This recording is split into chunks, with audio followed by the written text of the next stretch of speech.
A good evening, everyone. Tomorrow is Ta'anit Esther. It's a very unique fast in many different ways, but I want to talk about one similarity with all the fast days that I think is overlooked. At Mincha, we have something unique, and that is Torah reading, and we also have a Haftorah, which is even more unique. We never have a Haftorah on a weekday, let alone at Mincha, but on fast days we do. When the third Aliyah gets his Aliyah, he's usually the person that ultimately reads the Haftorah. Now, when the Gabbai calls him up, in my opinion, he usually makes a mistake. He says, Ya'amod, whatever, Maftir. Why do I think that's a mistake?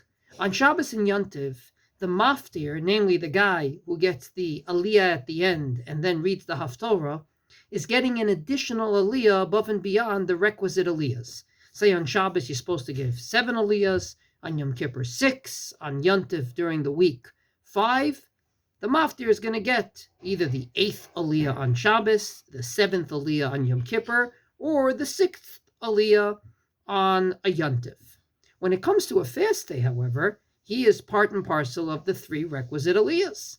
And therefore, he should be called up as Yama Shlishi. And I'll explain why.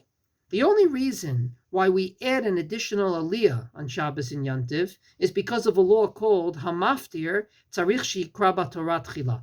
Namely, the guy who gets Maftir, who's going to read from the Nevi'im or from the Ketuvim, it's not nice that he shouldn't read from the Torah first. The Torah has far more Kedusha than the books of the Nevi'im and the Ketuvim in the Bible. And therefore, we give him an aliyah first, and we add an aliyah because of it. It's not part of the requisite aliyahs. But, case scenario, says the Shulchan Aruch, that the guy who got the 7th aliyah would read the Maftir, there's no reason to add an aliyah. So therefore, during COVID, whoever remembers, when there was probably one person that got an aliyah for all 7 aliyahs, we didn't add a Maftir. And we shouldn't have added a Maftir, simply because the person getting the aliyah actually read the Maftir, and he mekayim the gedin of HaMaftir Tzarich She Yikra B'Torah Tchila, and there's no reason to add. From this perspective, the added aliyah is on a lower level than the rest, because it's not part of the requisite aliyahs, it's only sort of a technical addition.